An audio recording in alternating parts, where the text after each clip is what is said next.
talking of coping with it, after the game, obviously Ange was bigging up his use of the high line, which baffled a few, including Jamie O'Hara during the watch-along. If you want to watch that rant, it's absolutely brilliant. Carlton Cole throws pillows at him as well. It's really good fun. It's on their talkSPORT socials. But Jamie found it a bit baffling that they were playing this high line with 9 men. He was saying they should have sat in and taken it deep. Then after the game, Ange Postecoglou was saying, listen, if we had 5 men on the field, we'd play like this. Yes. Now, I completely understand where he's coming from. He's got his own style. He wants to implement it. As a Spurs fan, looking at how different your defence is going to be over the next few games, obviously Romero out, Udogie out, Van der Ven out as well. Does it worry you a bit that he's going to stick with that in the games you've got coming up? No. Why would it worry me? This is the way. Just because those players aren't. Let's be honest, they're not as good as those other players that are coming out at playing that system. It doesn't matter. You don't change the way you play. This is the way Postecoglou wants us to play. This is the way he would have set up at the start of the season if those players weren't available. He said to James Maddison before he signed him and said, look, you're going to see a different Tottenham, whether you sign or not. James, if you sign with Spurs, that's great. But if you don't, you're going to see a different Tottenham Hotspur this season. It doesn't matter who the personnel is, who plays.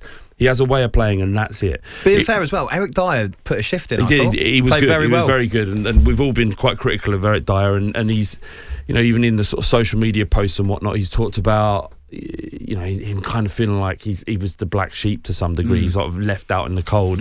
He's come in, and this is testament to how Postecoglou has motivated this squad, not just the first 11. For him to come in and play that level of performance without kicking a ball all season was impressive, and more to the point, Højbjerg could have secured a move out to Atletico Madrid last summer rather, and he probably would have started if he went. He had to stay. We couldn't move him on, and every time he's come on the pitch, played with the utmost professionalism and done a really good job. And yesterday was no different. So look, we have these injuries. It won't be a change in style of play, and what difference does it make really? If we were never going to be a league title winning team this year. The lack of depth in the squad is too significant. But we might lose a couple of games now. We might do. But the reality is, in the long run, this philosophy, the high line that Jamie O'Hara hated so much, is what will eventually win out. It's much more important that these players buy in regardless now, even if you go down to 9 men, than it is to what he could point out against Chelsea, and it means nothing at all. Yeah. Instead of having an overriding belief in the philosophy. The other thing is, obviously they did end up losing 4-1, but the other thing is, they actually very nearly drew that game. If Bentancur scores that header, if Eric Dyer's marginally onside... If he's onside and Bentancur scores a header, we're 3-2 up, by the way. We're 3-2 up. And you've won it. And we've won the game with 9 men. Yeah. And what story that would have been. And the alternative is what? Sit back in a low block for 35 minutes and be bored to death and wait for the inevitable kill shot where they score? That's what would have happened. That's what would have happened under Conte. We spent 4 years doing that with 11 men. And now we've got a manager that says... And you look better with 9 men. Yeah, now we've got a manager with 9 men that says, no, actually, do you know what? We're going to go and win this game regardless.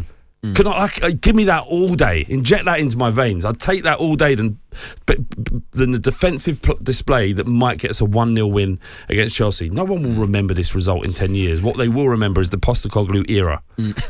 Sorry. And that comes with playing that way with 9 men. Yeah, fair enough. On AM, on DAB, via the talkSPORT app and on your smart speaker. talkSPORT.